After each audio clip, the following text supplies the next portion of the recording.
My wife cheated on me with my cousin. The three of us were headed to sign divorce papers when bam, car crash. Next thing I knew, I was back on the day we got our marriage license. This time, no fights, no drama. We both knew it was over. She ditched me for Jason fast and skipped the country with him. I stayed behind, buried in law books and case files. 5 years later, she was famous, thanks to Jason pulling strings, concerts, cash, fans screaming her name. Me, still grinding at a law firm, backing folks who needed real legal help. Then came the family reunion. She showed up on Jason's arm, smug and shining, throwing shade like it was sport. But when I mentioned I was settling down with someone else, her face snapped. I made one dumb mistake. How dare you move on? Chapter Seaport City, Carmoria. When I hit the hotel lobby, barely anyone had shown up yet. I grabbed a quiet seat, flipped open my laptop, and dove into a tough case. Then the doors swung open. Summer Tucker and Jason Perry strolled through the doors, all eyes on them. Relatives swarmed instantly, laying it on thick. Summer's killing it, big name overseas, and married to a total success story. Heard the Carmoria Music Association begged her to come back and perform. She's making the whole family proud. Summer, my kid's obsessed with the violin. He won't shut up about you. Mind giving him a lesson or two? Summer flashed that polished smile, curling into Jason's side. Please, we're family, just hit me up if he needs help.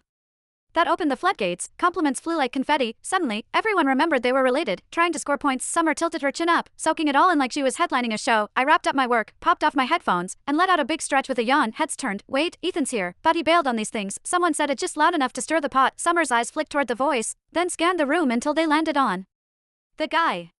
He hasn't shown up to any family stuff lately. He nodded fast, like he was spilling juicy gossip. A smug little smirk slid across her face. 5 years ago, the day we woke up back in time, Summer and I had just gotten our marriage license. We were on our way to see our parents. Out of nowhere, she ditched me in front of everyone, ran straight into Jason's arms, and told him she loved him. Then she looked me dead in the eye and asked for a divorce, said Jason was the one she really wanted. The whole family saw it go down. Most of them were here again today. Ethan's at Bourvais Law, right? Dude's always buried in work, never shows up to these things. Bet he's here for Summer. Maybe he still wants her back. That mess back then, total humiliation. Chapter Summer's a star now, and Jason's her agent. Total power couple. Ethan trying to crawl back. Pathetic. The whispers kept going. Summer leaned into Jason, all smug. That's ancient history, she said, voice sweet. Jason's the one I really love. Silence. They looked so picture perfect. No one wanted to dig up the past. I barely glanced their way before flagging down a waiter. One coffee. No drama. I just wanted my parents to show up, say whatever they had to, and let me bounce. Jason didn't love that I was chilling. He strolled over, fake grin locked in place, voice dripping with sarcasm. Ethan, wow, didn't recognize you. You look beat. That job of yours eating you alive. Heads turned. Cue the peanut gallery. They jumped in